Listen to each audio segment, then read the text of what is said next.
She said it, right there, over the pile of half-folded laundry. I should have married my ex.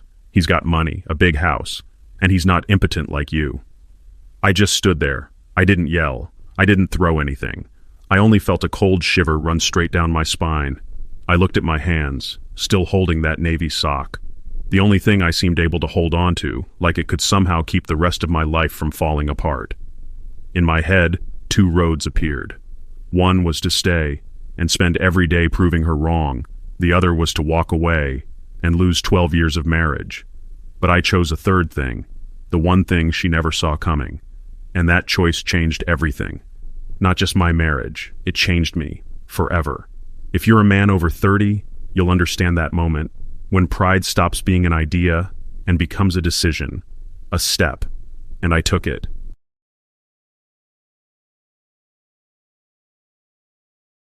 It was a Sunday morning in Columbus, Ohio, the kind where the light comes in soft through the blinds, and the neighborhood feels like it's still asleep. Melissa had been up before me, like always. I could smell the Dunkin' coffee brewing from upstairs. She was downstairs in the kitchen, probably in that worn hoodie she wears when she's not trying to impress anyone. I came down in my old Ohio State sweatpants, the pair with the frayed hem, and the local classic rock station was playing low in the background. She poured coffee into my chipped blue mug, the one that fits my hand just right. 2 sugars, a splash of cream, stirred counterclockwise. 12 years together teaches you those details. We didn't have to talk about who did what. I cleared the coffee table. She brought down the laundry basket. We spread the clothes out on the couch, her folding the delicate stuff, me handling the jeans and towels. It was quiet, steady, almost comforting. The kind of simple routine you never think to question, until the moment you do. We'd been through more than most couples I knew. Job losses, family drama. The night her mother passed, when she cried into my chest for hours. We'd celebrated wins too, promotions, birthdays, the day we bought this house thinking we knew everything about love. But the hardest chapter was the one we never saw coming. 5 years of trying for a baby. 5 years of doctor visits, charts, schedules, and quiet disappointments. It was me. Low sperm count, the specialists called it. Polite words for a truth that landed like a stone in my gut. We tried everything. Diet changes, vitamins, procedures with names I could barely pronounce. 3 failed IUIs, each one like a funeral for something that had never existed. We told ourselves we'd made peace with it, talked about adoption, about being the fun aunt and uncle. And maybe I really believed we were okay. That morning, folding socks and shirts, I thought we were just another married couple in our Sunday rhythm. I didn't know a single sentence was about to turn that rhythm into silence. Melissa was talking about some drama at her office. Her coworker, Sandra, apparently hated the new manager. I was half listening, half wrestling a fitted sheet into something that looked less like a ball of fabric. Then she said it, casual, like asking if we were out of milk. Sometimes I think I should have married Ethan instead. Ethan Brooks, the ex from her college days. Now a high-powered attorney in New York with the perfect suits, the BMW, and, apparently, the ability to father children without issue. I froze, a navy sock dangling from my hand like a question mark. I searched her face for a smirk, some sign she was joking. Nothing. Just her folding a pillowcase, smoothing it out with careful hands. "What do you mean?" I asked. My voice didn't even sound like mine. She looked at me, steady. "I mean exactly what I said." Then she paused, and went in for the kill. "And he's not impotent like you." The word hit me like a sledgehammer. Impotent. And the room went cold. That word had never passed between us. Not once in 5 years of tests, treatments, and late-night talks with doctors who softened the language. They'd said, reduced fertility. Low count. But never. Impotent. It echoed in my head, sharp and metallic. I felt my hands go numb. The sock slipped from my fingers onto the pile like a dead thing. There was nothing to say. Nothing that wouldn't sound small against the weight of what she'd just thrown at me. Not a correction. Not a plea. So I stood up, slow, careful, like I was moving underwater. Walked out of the living room, not slamming doors, not stomping my feet. Just gone. Down the basement stairs to my little office, away from her steady folding and the smell of laundry detergent. Upstairs, the rhythm of her work never changed. No, I didn't mean it. No footsteps following me. just the steady, almost peaceful sound of her folding clothes, as if she hadn't just cracked something open that could never be put back the same way again. Monday came like a slap. The alarm went off at 6:30, but I was already awake, had been for hours. Melissa lay beside me, still as stone, her breathing steady in that way that made me wonder if she was pretending to sleep. I moved through the morning on autopilot, shower, shave, coffee, toast. The same routine I'd done for years, only now it felt like I was performing in a play I didn't audition for. She padded into the kitchen in her robe, poured herself coffee, scrolled her phone. "Looks like rain later," she said, glancing at the window. "Yeah, maybe," I replied. It was surreal, how two people could talk about the weather when the air between them was heavy enough to crush the furniture. The drive to work was quiet. No sports radio, no podcasts, just me watching the world move past the windshield, wondering if the guy in the next lane had any idea how quickly a life could unravel. By the time I pulled into the parking garage, I already knew I wasn't going home tonight in the same way I had before. I tried to lose myself in work, spreadsheets, emails, phone calls, anything to drown out her voice replaying in my head. But every few minutes the words surfaced again. "He's not impotent like you." Over and over, until they stopped sounding like words and became a steady, dull throb. Karen Miller, my assistant, noticed something was off by lunchtime. She's got a radar for this kind of thing. "You okay, Jack?" she asked, leaning on my office door. "You seem distracted." I forced a smile. "Just tired. Didn't sleep great." She didn't push.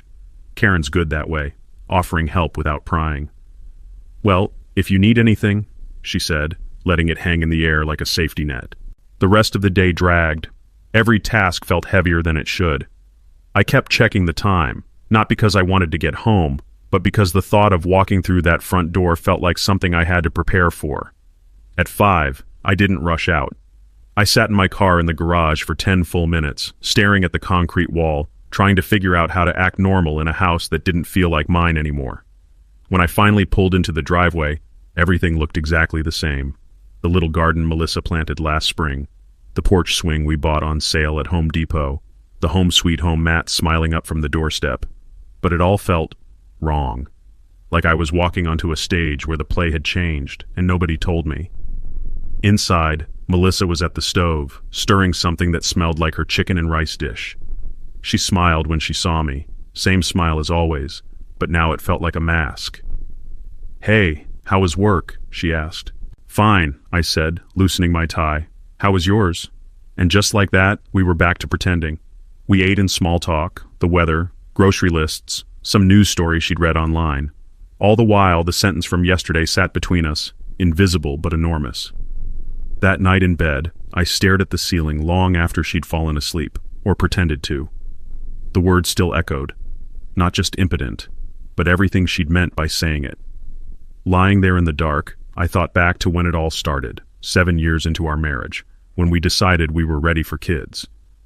We were both in our late 20s, doing well enough to think it was time. Melissa stopped birth control. We thought it would happen naturally, like it seemed to for everyone else. Months passed, each one ending with the same disappointment, followed by forced optimism. After a year, her doctor suggested we both get tested. "Just routine," she'd said. I still remember the Tuesday afternoon doctor. Martinez called me at work.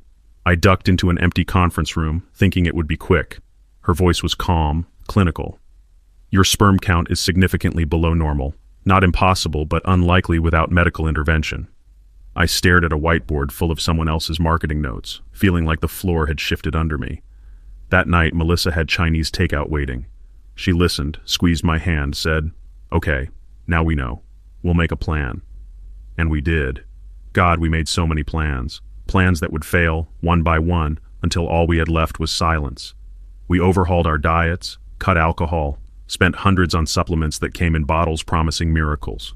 We scheduled our lives around ovulation charts, turned intimacy into a chore on a calendar. 3 rounds of intrauterine insemination, each one a carefully timed, medically choreographed event. Each failure landed like a small funeral. No casket, no flowers. Just a quiet, private grief neither of us knew how to talk about. The worst part wasn't the needles or the bills. It was catching Melissa sometimes looking at pregnant women in the grocery store, or scrolling past baby announcements on Facebook with that faraway expression. I started to feel like I was failing her in the most basic way a husband could. Every negative test felt like proof she'd chosen wrong, proof that if she'd been with someone else, someone like Ethan, things would have turned out different. We stopped talking about it after the third failed procedure, not by decision, just letting the conversation fade, like a fire dying on its own. After that, we poured ourselves into other things, work projects, fixing up the house, weekend trips that felt more like running away than traveling. I thought we'd made peace with it, told myself our life could still be full, even without children. We spoiled our friends' kids with expensive gifts, played the role of the fun couple who had freedom. Looking back, maybe Melissa never made peace at all. Maybe she'd just buried the resentment deep enough that I couldn't see it, until it surfaced without warning. That Sunday morning had felt like every other. Coffee, laundry, easy conversation about her office drama, until she dropped Ethan's name into the air like it belonged there. And then the rest, about his success, his house, his car, and what he could do that I couldn't. The thing about a moment like that is it doesn't just wound you once. It keeps replaying, keeps cutting, long after the words have been spoken. For hours after, I kept waiting for her to say something, to laugh, call it a bad joke, admit she'd gone too far, but she never did. She moved on with the laundry, smoothing out pillowcases, folding towels like nothing had happened. I stayed in the basement until the sun went down, pretending to scroll through emails, the glow of the screen the only light in the room. When I finally came upstairs, she was on the couch watching TV. She looked over, gave me a small smile, and turned back to the screen. No mention of what she'd said, no attempt to explain. And I realized something that made my chest feel hollow. To her, those words weren't a bomb. They were just the truth. That night, I lay awake beside her, staring into the dark. It wasn't anger that kept me up. It was the quiet certainty that something in me had shifted, and there was no going back to the man I'd been before she said it. The days after felt strange. We moved through our routines like actors in a play we'd rehearsed too long. Melissa left early for work, came home late. When she was around, the conversation stayed surface level. Weather, groceries, TV shows, anything but that. I noticed small changes. She lingered over her phone more, started going to yoga twice a week, though she'd never been much into fitness before.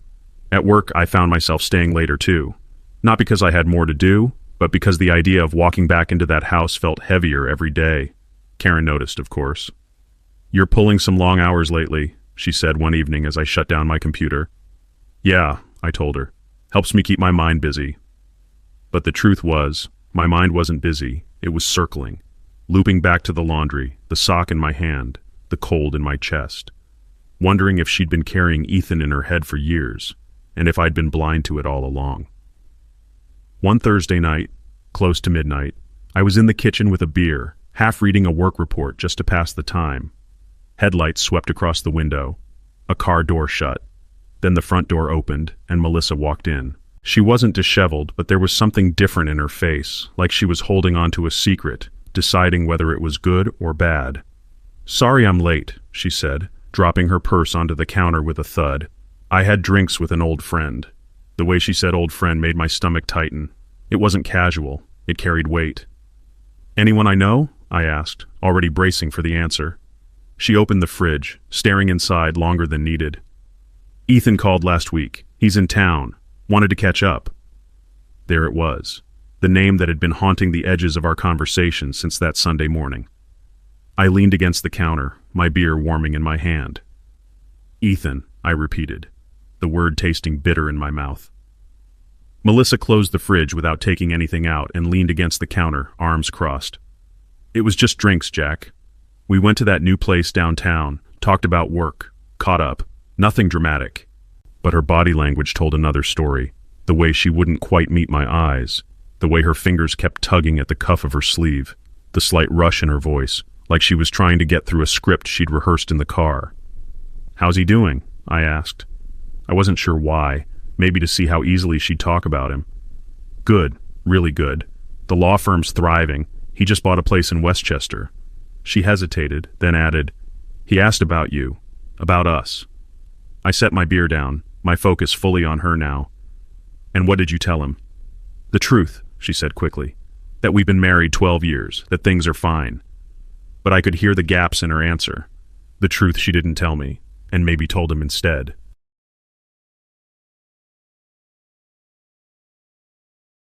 I let the silence hang there, long enough for her to fidget. Then I asked, quieter this time, "Did you tell him about us? About the fertility stuff?" Her eyes flicked away for just a second, enough to answer me before she spoke. "It came up," she admitted. Something in me went still. That part of our life had been private, guarded. We'd shared it with doctors and only a few close friends, never casually. And now she'd handed it over to the one man she'd openly compared me to. I didn't say anything else, didn't ask for details. I just turned, walked upstairs, and pulled my old hiking backpack from the closet. A few shirts, a pair of jeans, toothbrush, laptop charger, the paperback I'd been trying to finish for months. When I came down, she was still in the kitchen, leaning on the counter like she was waiting for me to say something that would make this normal again. Instead, I adjusted the strap on my shoulder and told her the truth. "Maybe you need to be with the man who makes you feel whole." Her mouth opened like she wanted to say something, but nothing came out. She just stood there, frozen, as I walked past the couch where we'd sat folding laundry not that long ago. The front door closed behind me with a soft click, louder in my head than any slam could have been.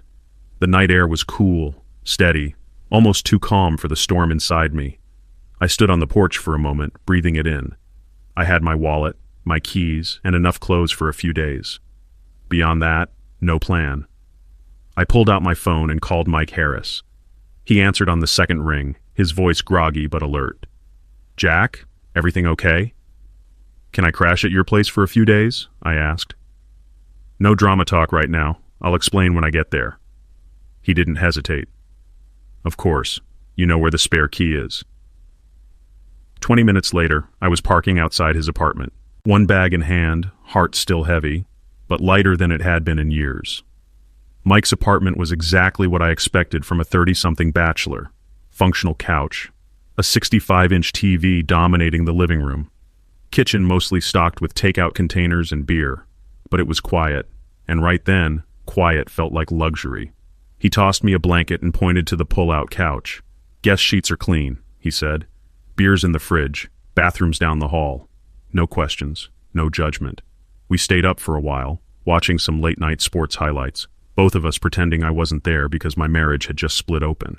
When he finally headed to bed, I stayed on the couch, staring at the muted TV. The apartment smelled faintly of pizza and detergent, a strange comfort. It hit me then. This was the first night in 12 years I'd fallen asleep without Melissa in the same house. And for all the ache in my chest, there was also a flicker of something I hadn't felt in a long time. Relief. The next morning, Mike had already left for work.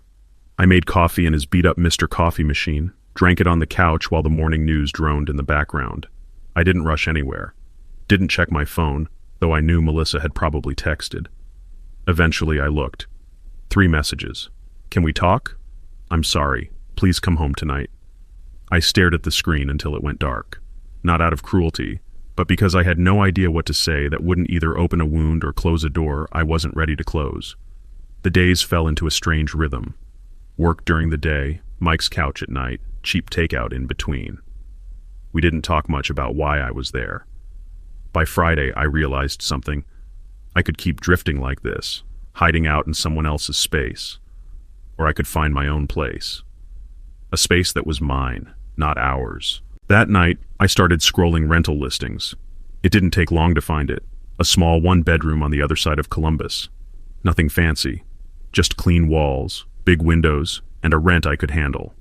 The landlord, Mrs. Chuin, was an older woman who seemed more interested in whether I'd keep the place quiet than in running a credit check. "You look like a man who doesn't throw wild parties," she said, handing me the keys after I signed the lease and wrote the deposit check. Stepping into that empty apartment felt strange. No Melissa's shoes by the door, no wedding photos on the wall, no echoes of Sunday mornings with coffee and laundry. I set my single duffel bag in the middle of the living room floor and just stood there for a minute, listening to the stillness. This was the first place in over a decade that was truly mine. No shared decisions, no unspoken compromises. I didn't know yet if it would feel like home. but I knew it was a place to start. The first night in the apartment, the silence was almost too big.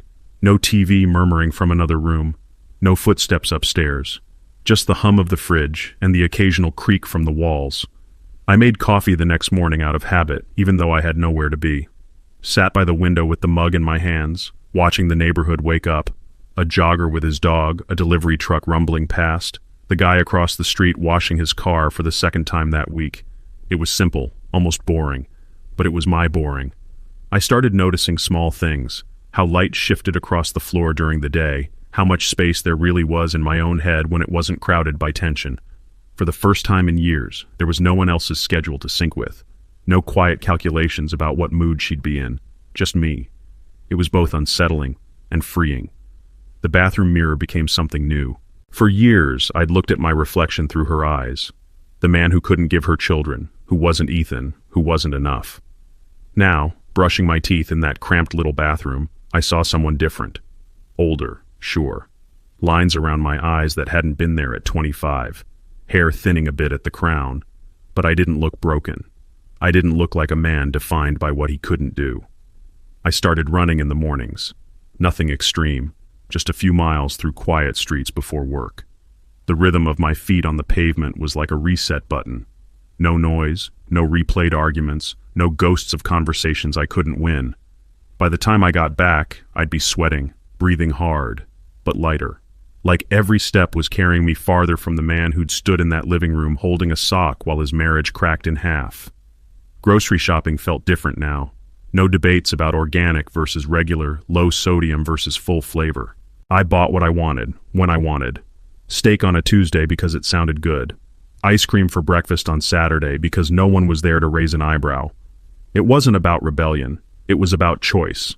About remembering that I was allowed to have preferences that didn't need approval. Evenings were quieter, but not lonely. I'd cook simple meals, eat with the TV on low, or read until I fell asleep on the couch. Work felt lighter too. I no longer dreaded going home because home wasn't a minefield anymore. Karen noticed. "You seem less tense," she said one afternoon, dropping a coffee on my desk. "Like your shoulders aren't carrying a cinder block anymore."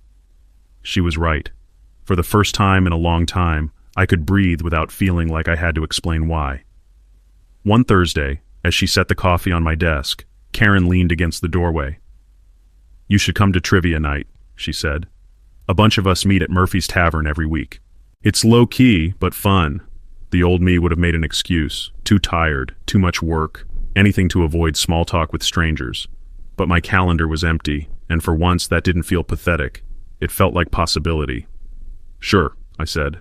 "Why not?" That night, Murphy's smelled like fried food and beer soaked into the wood. The trivia group was 6 people, 2 accountants, a dental receptionist, a married couple who knew way too much about 1970s baseball, and me. We lost spectacularly, dead last out of 8 teams. But I laughed more in 3 hours than I had in the past 3 months combined. On the drive home, windows down, music up, I realized something. For the first time in years, I wasn't trying to be enough for anyone else. I was just being me. And it was enough. Trivia nights became a standing date on my calendar. Thursday evenings at Murphy's, a few beers, too many fries, and laughter that felt unforced. Fridays I'd run in the morning, then head to work with a clear head. Weekends I started tackling the stack of books I'd been meaning to read for years. The apartment began to feel less like a stopgap and more like home. I bought a couple of plants on impulse, expecting them to die within weeks. They didn't. Turns out I had a better green thumb than I thought, at least when I wasn't distracted by constant tension. Even my coworkers noticed the shift. "You've got a good vibe going lately," one of the accountants from trivia said. "Whatever you're doing, keep it up." And I plan to. Because for the first time in a long time, my life wasn't about fixing someone else's disappointment. It was about building something that felt like mine, one small choice at a time. One Thursday at Murphy's, Karen mentioned a drawing class at the YMCA. She'd seen me doodling on a napkin between trivia rounds, a rough sketch of Mike trying to remember a movie title, and said, "You've actually got some skill. You should take a class." I laughed it off at first. When was the last time I'd done something creative just for myself? College, maybe? But the idea stuck. A week later, I was standing in a room that smelled faintly of paper and charcoal, staring at a still life set up under bright lights. The first few strokes felt awkward, my hand stiff, but as the session went on, my mind quieted.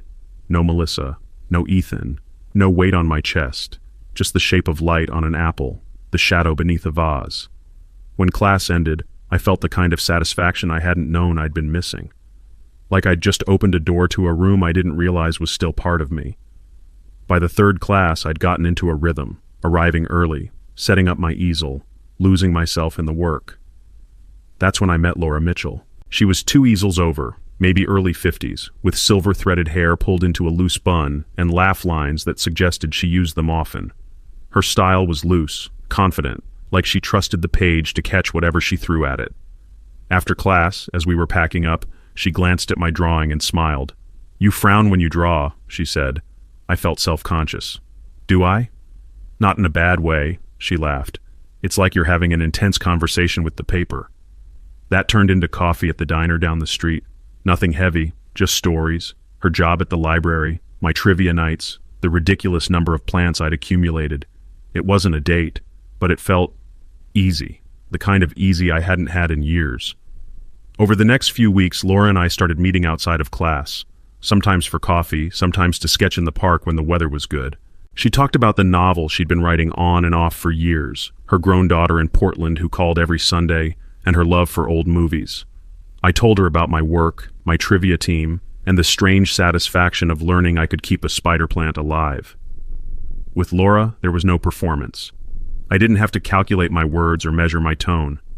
I could make a bad pun, talk too much about charcoal versus pencil, or admit I had no idea how to draw hands, and it didn't feel like failure. It was a relief, realizing I could enjoy someone's company without the weight of trying to prove my worth. And for the first time in a long while, I wasn't thinking about what I didn't have. I was paying attention to what I did. 3 months after I'd left, a Tuesday morning started like any other. Coffee brewing, sunlight spilling through the window, a podcast murmuring in the background. Then the doorbell rang.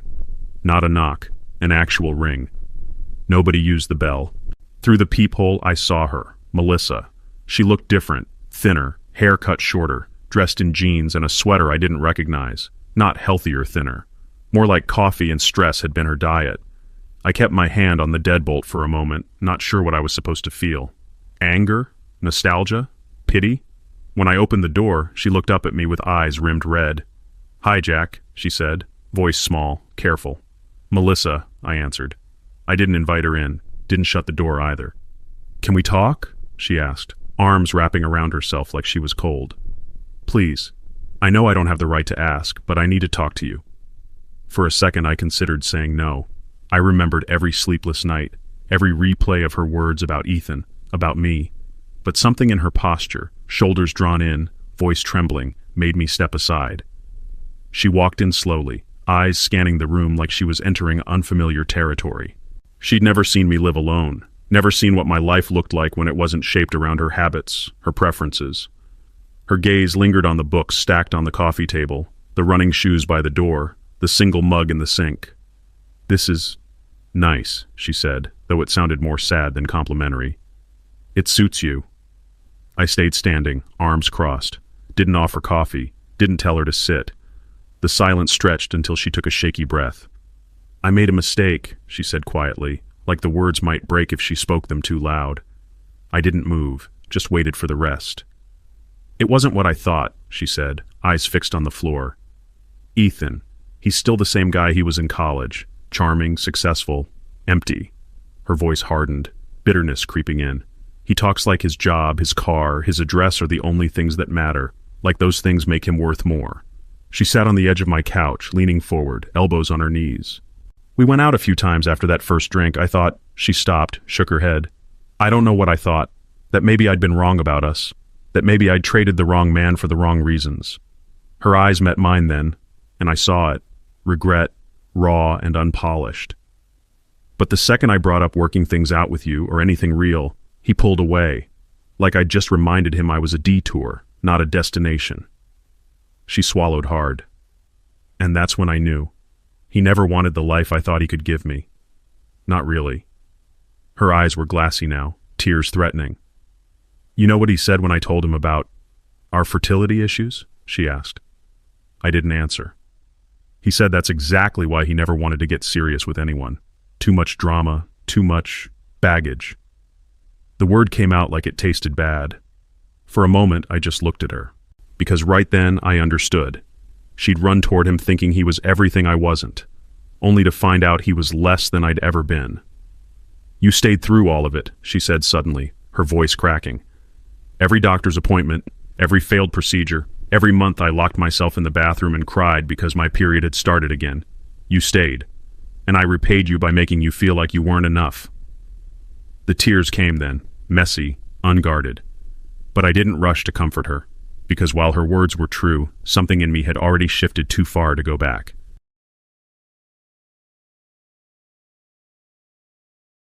I listened as she kept talking, her words tumbling out in a rush, how she'd realized Victor was shallow, how she'd misjudged what mattered, how she wanted to rebuild what we'd had.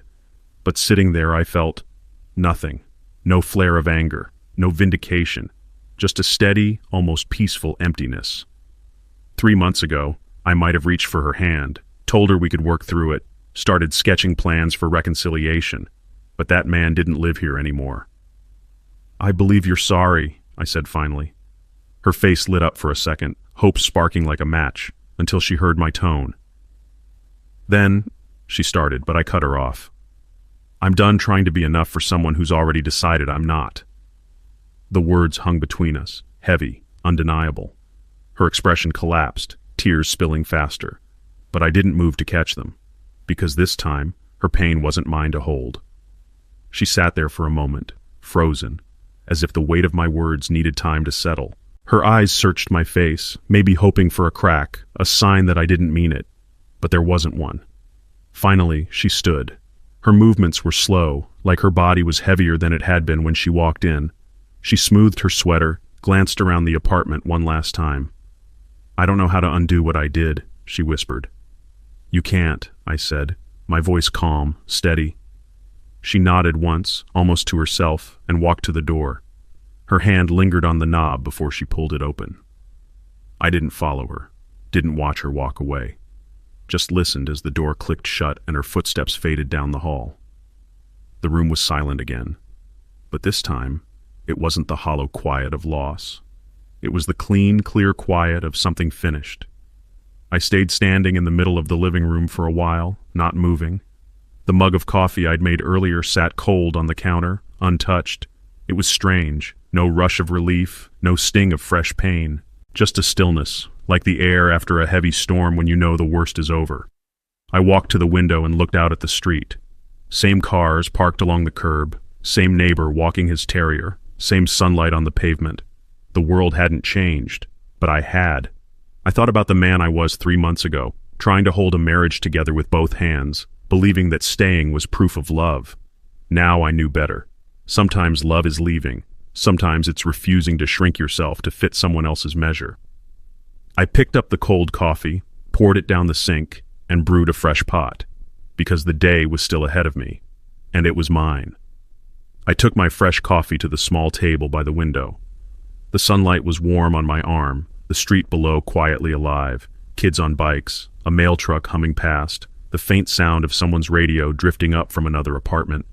For years, mornings had been a rush. Get ready, sync with Melissa's schedule. Melissa's. Negotiate who needed the car, who was cooking dinner, who was folding laundry. Now, I sipped slowly, no clock ticking in my head. No invisible tension waiting for me to say or do the wrong thing. I opened my sketchbook, meaning to doodle for a few minutes, and ended up filling 3 pages, nothing polished, just lines and shadows, the kind of drawing you do when your mind feels unchained. When I finally looked up, it was nearly noon, and for the first time in a long time, I realized I hadn't thought about her once all morning. The next few weeks felt different, lighter, like I'd stepped out from under a shadow I hadn't realized was there. I started running longer routes, exploring neighborhoods I'd never bothered to see before. At work, I volunteered for a project that would send me to Chicago for a week. Not to escape, but because the idea of being somewhere new felt like an open window. Trivia nights stayed on the calendar, but now I also found myself at the YMCA twice a week, sketching beside Laura. We laughed easily, shared stories without tiptoeing around landmines, and sometimes grabbed dinner afterward. It wasn't romantic, not yet, but it was honest. One Friday night, as I was leaving Murphy's, Mike clapped me on the shoulder. "Man, you're different," he said. "In a good way, like you're finally driving your own bus." I smiled at that, because for the first time in years, I knew exactly where I was going, and I wasn't asking anyone else for directions. After class one evening, Laura lingered while the others packed up. She held her tote bag in one hand, sketchpad in the other, and said, "Hey, there's a small art fair downtown this weekend. I usually go alone, but it might be more fun with company." It was casual, no pressure, but something about the way she said it felt intentional. Like she wasn't just inviting anyone, she was inviting me. "Yeah," I said without overthinking. "I'd like that." Saturday came warm and bright. We wandered between booths, the air smelling of kettle corn and fresh coffee, stopping to admire watercolors, sculptures, and handmade jewelry. Laura knew half the vendors, it seemed, and introduced me like we'd known each other for years. At one point, she stopped at a table selling leather journals and said, "This looks like you." I laughed. "Do I have a journal look?" "Yeah," she said, smiling, "like a man who's got stories worth writing down." I bought it, and for the first time in a long time, I thought maybe she was right. That night, I sat at my kitchen table with the leather journal in front of me. It smelled faintly of fresh hide and paper, new, unmarked, waiting. I wasn't sure where to start. I'd never kept a journal before. But I opened it anyway and began with the sentence that had started everything. "I should have married my ex. He's got money, a big house, and he's not impotent like you." The words looked different on paper, not sharper, not softer, just real. From there, the pen didn't stop. I wrote about the laundry that morning, the way my hands went cold, the basement, the weeks on Mike's couch, the first night alone in the apartment. I didn't write for anyone else to read. It wasn't a letter or a statement. It was just me, finally telling the truth without interruption. By the time I closed the journal, I felt lighter, not because the past was gone, but because I'd finally taken it out of my head and set it down somewhere it couldn't follow me around. 2 days later, my phone buzzed while I was making breakfast. Unknown number. I almost let it go to voicemail, but something made me swipe to answer. "Jack, it's Karen." I hadn't heard from her outside of work in months. Her voice sounded hesitant, like she was stepping onto thin ice. "I don't want to overstep," she said, "but Melissa came by my office yesterday." I froze, spatula hovering over the pan. "What did she want?" "She said she's been trying to reach you. Wanted me to tell you she's leaving Columbus, moving to her sister's place in Denver." There was a pause, as if she was waiting for me to react. I didn't, not right away. "She asked me to give you this," Karen continued, and I heard a rustle of paper over the line. "It's a letter. She said you don't have to read it, but she hopes you will." I didn't say yes. I didn't say no. I just told Karen to leave it in my mailbox. Then I turned off the stove and stood there in the quiet, wondering why my chest felt both heavy and strangely calm at the same time.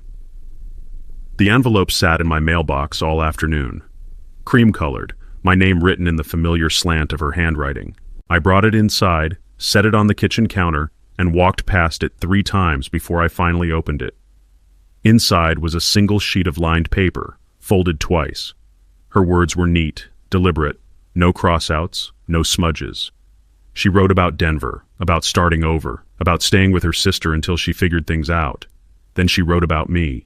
She apologized for the laundry that morning, for Ethan, for all the small ways she'd made me feel less without saying a word. She admitted she'd been angry at herself for years, and I'd been the closest target. The last line caught me. "You were a good man, Jack. I just didn't know how to be good back." I read it twice, folded it carefully, and slipped it back into the envelope. Then I put it in the drawer with my new journal. Not to hold on to her, but to remind myself how far I'd already walked away. That weekend, I took the journal and the letter to a coffee shop downtown, sat by the window, sunlight spilling across the page, and started writing again. But this time, I didn't write about her. I wrote about the art fair with Laura, about trivia nights, about my morning runs, and the quiet satisfaction of making my own choices. Somewhere between sentences, I realized I'd stopped thinking of my life as after Melissa. It was just my life. When I got home, I put the journal on my desk and left the letter in the drawer, not buried, not displayed, Just there, a finished chapter I didn't need to reread. That night, I called Laura. "Hey," I said, "are you free next weekend? There's this photography exhibit at the museum I've been meaning to check out." There was a smile in her voice when she answered, "I'd like that." And just like that, my plans for the future started with someone who was here, now, not someone I was still trying to save. The museum was quiet that Saturday morning, sunlight pouring through the tall glass atrium. Laura met me in the lobby, scarf looped loosely around her neck, a coffee in hand. We wandered through the photography wing, pausing in front of black and white portraits of strangers whose eyes seemed to hold entire lifetimes. She had a way of noticing small details, the chipped paint on a windowsill in the background, the shadow of a tree just out of frame. At one point, we stood in front of a photo of a man sitting alone at a kitchen table. "You can feel the story here," she said softly, "like he's waiting for something that's never coming back." I looked at the image, then at her. "Or maybe he's realizing he doesn't have to wait anymore," I said. She smiled at that, and for a moment we just stood there in comfortable silence. Not the brittle, careful quiet I'd known before, but the kind that felt steady, warm. By the time we left, I knew this wasn't just friendship. It was the start of something I didn't need to force into place. After the museum, we walked to a little cafe nearby. The air smelled of fresh bread and cinnamon, and we found a small table by the window. We talked about everything. Her latest chapter for the novel, my recent sketches, the trivia team's ongoing losing streak. It wasn't the words themselves that mattered, but how they felt. Easy, open, unrushed. When the check came, she reached for it, but I put my hand over hers. "Let me," I said. She tilted her head, studying me for a moment. "All right," she said, a hint of a smile tugging at her lips. As we walked back toward her car, the sun warming the pavement, I felt the impulse to take her hand. I didn't overthink it. I just did. She didn't pull away. In fact, her fingers curled gently around mine, like it was the most natural thing in the world. And in that simple, quiet gesture, I realized something. This wasn't about replacing anyone. It was about choosing someone new and letting her choose me back. That night, I didn't go straight home. Instead, I stopped at a small market and picked up fresh pasta, a jar of good marinara, and a bottle of red wine. Cooking for someone had always felt like a chore before, another box to tick in a marriage full of boxes. But tonight, it felt like an invitation. Laura arrived just after 7, bringing a loaf of crusty bread wrapped in brown paper. The apartment was warm with the smell of simmering sauce and garlic. We cooked together, moving easily around the tiny kitchen, bumping elbows and laughing about it. After dinner, we sat on the couch with the wine, talking until the city outside went quiet. At one point, she leaned back, her head resting lightly against my shoulder. No grand declaration, no rush, just a steady, quiet closeness. When she left, I stood at the door a moment longer than necessary, watching her walk to her car. And for the first time in years, I didn't feel like I was holding my breath around someone. I just felt at home. After Laura left, I poured the last of the wine into my glass and sat at the kitchen table with my journal. The page was blank for a while, pen hovering before I finally wrote. Tonight was simple, and that's why it mattered. I wrote about cooking together in my too small kitchen, about the way her laughter filled the space without crowding it, about the quiet weight of her head on my shoulder. Then I caught myself smiling, really smiling, as I wrote.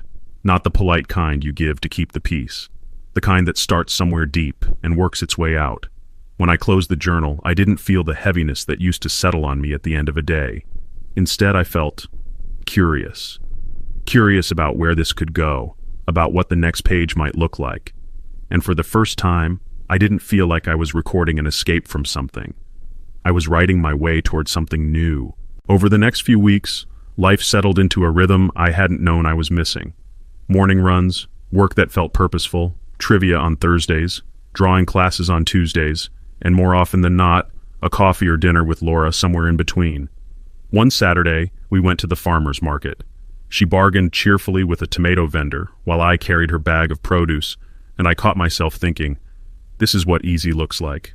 There was no tension, no feeling like I had to watch my words or second-guess my every move. She didn't measure me against some invisible standard. She just met me where I was. At one point, she handed me a bunch of sunflowers without saying anything. "They'll brighten your place," she said. I put them in a vase on my kitchen table that afternoon, and the room felt instantly warmer. It hit me then. This wasn't just me moving on. This was me building a life that didn't need comparison to whatever came before. One evening after class, Laura and I lingered in the nearly empty parking lot. The air was cool, the kind that hinted at autumn. She leaned against her car, arms folded, watching me like she was deciding something. "Jack," she said finally, "you don't talk much about your past. Not the recent past, anyway." I hesitated, hands in my jacket pockets. "It's not that I'm hiding it," I said. "It's just, there's a lot in it I don't want to carry forward." She nodded slowly. "I get that.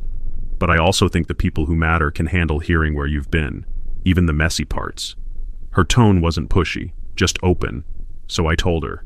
Not every detail, not every wound, but enough for her to see the shape of it. The laundry that morning, Ethan's name, the quiet exit, the months of piecing myself back together. She didn't flinch or rush to fill the silence when I finished. Instead, she said, "I'm glad you walked away when you did, because otherwise I wouldn't have met you now." And in that moment, the past felt less like baggage, and more like proof of how far I'd come. After that night in the parking lot, something between us felt subtly different, not heavier, closer, like a door had been opened and the air was moving more freely. We started spending more evenings together, sometimes cooking at my place, sometimes at hers. Her apartment was lined with bookshelves, every surface holding some small piece of her life. A seashell from a trip to Maine, a faded photograph of her daughter at 6, a jar of brushes worn from years of painting. One night, while she was slicing vegetables, she asked, "Do you think you'll ever get married again?" It wasn't loaded, just curious. I thought for a moment. "If I do," I said, "it won't be to fix something broken. It'll be because we're building something worth keeping." She smiled without looking up. "That's the only way it works." We didn't call it anything, no labels, no rushed declarations. Shh. But the way her hand brushed mine when she passed me the cutting board told me we didn't need to. It was Laura's idea. "There's a little cabin by a lake about 2 hours from here," she said one evening over dinner. "No Wi-Fi, no TV, just a fireplace, a dock, and some trails. I go every fall. Thought you might like it." 2 weeks later, we were loading her old Subaru with groceries, blankets, and a cooler of wine. The drive was easy, 2 hours of winding roads, coffee stops, and her playlists ranging from folk to classic rock. The cabin was small but warm, with wide windows looking out over still water. That first night we cooked together, the smell of wood smoke curling through the air. After dinner we sat by the fire, our chairs pulled close, the logs snapping softly. She told me about bringing her daughter here when she was little, about mornings spent fishing off the dock and nights watching the stars. I realized then that she was letting me into her history, not as a test, not as a comparison, but as an invitation to be part of whatever came next.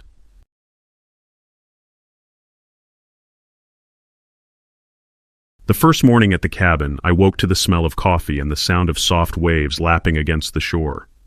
Laura was already outside, sitting cross-legged at the end of the dock, a mug in her hands. I joined her, the boards cool under my bare feet. The lake was glassy, reflecting the pines and the pale morning sky. For a while, we didn't speak, just sipped coffee and let the quiet wrap around us. "This is my favorite part," she said finally, "before the day decides what it's going to be." I nodded because I understood. It was the same stillness I'd found in my apartment months ago, only now, it wasn't just mine. She leaned against me, her shoulder warm through my sweater. I thought about how different this felt from the mornings I used to know. No tension, no waiting for the wrong word to set off a chain reaction. Just the steady rhythm of water against wood and the sense that for once, I was exactly where I was supposed to be. That evening, after a day of hiking trails and sitting by the lake, we lit the fireplace again. The room flickered with gold and shadow, the air scented with cedar smoke. Laura poured us each a glass of wine, then settled into the armchair across from me. Her gaze lingered for a moment before she spoke. "You're different out here," she said. "Lighter, like the noise is gone." I smiled. Maybe it is. Or maybe it's just easier to hear myself think without the city pressing in. She took a sip, then tilted her head. "Do you ever think about what you want 5 years from now?" The question didn't scare me like it once might have. "I do," I said. And for the first time, it felt like a real question. It's not about fixing something or proving something. It's about building and enjoying what I'm building while I'm doing it. Her smile was small but warm. That sounds like a good plan, she said, and raised her glass. We clinked gently, the fire popping in between us, and I realized I wasn't just imagining a future anymore. I was starting to live it. When we drove back from the cabin, the city felt different. Not louder, just smaller, like I'd been looking at it from a wider perspective. We unloaded the car at my place first. She set the grocery bag on my counter, then paused, glancing around the apartment. "It feels warmer in here now," she said, "like you've been letting the light in." I thought about the plants by the window, the sunflowers she'd given me, the sketches pinned above my desk. She wasn't wrong. After she left that evening, I unpacked my bag and found the smooth stone I'd picked up on the lake shore. I set it on my nightstand, not as a souvenir, but as a reminder that peace was something I could choose, not just something I stumbled into. Later, as I sat at my desk with my journal, I wrote one sentence. Home isn't always where you start, it's where you decide to stay. A week after the cabin trip, I got a text from an unfamiliar number. It was short.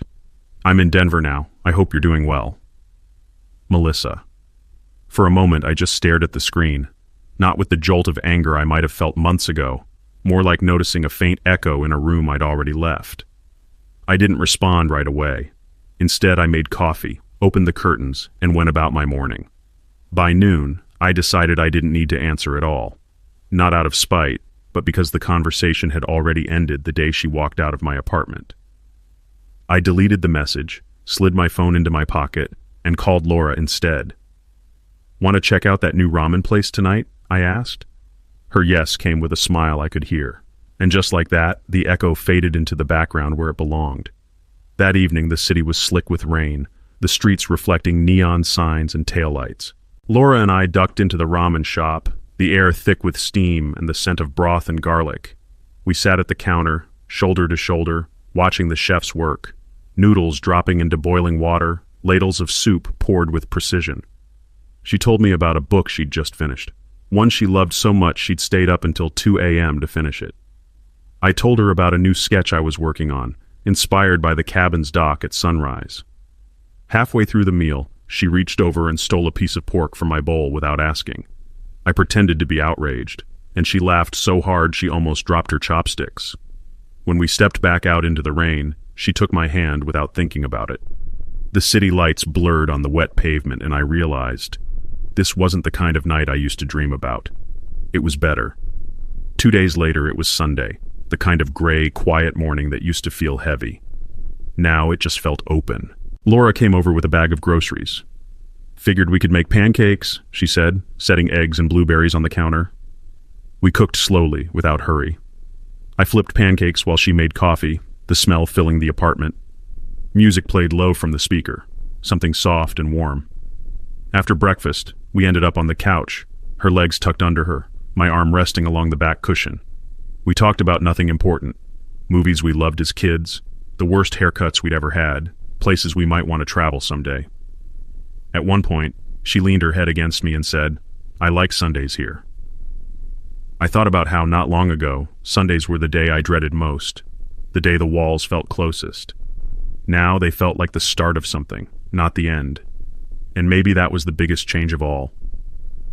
A month later, our drawing instructor announced a small student exhibition at the community center. "Nothing fancy," she said. "Just a chance to put your work on the wall and see it in a new light." I almost passed. Hanging my sketches where strangers could see them felt exposed. But Laura nudged me. "You should do it. You've got a perspective people will connect with." So I picked 3 pieces, one from the cabin, one of the dock at sunrise, and one I'd drawn in my apartment on a quiet morning. The night of the show, the walls were lined with art in every style. People wandered with plastic cups of cheap wine, stopping to linger, to point, to smile. I stood back, watching a middle-aged couple study my dock sketch. The woman leaned closer to her partner and whispered something I couldn't hear, but she smiled as she said it. That was enough. For the first time, I wasn't wondering if my work was good enough.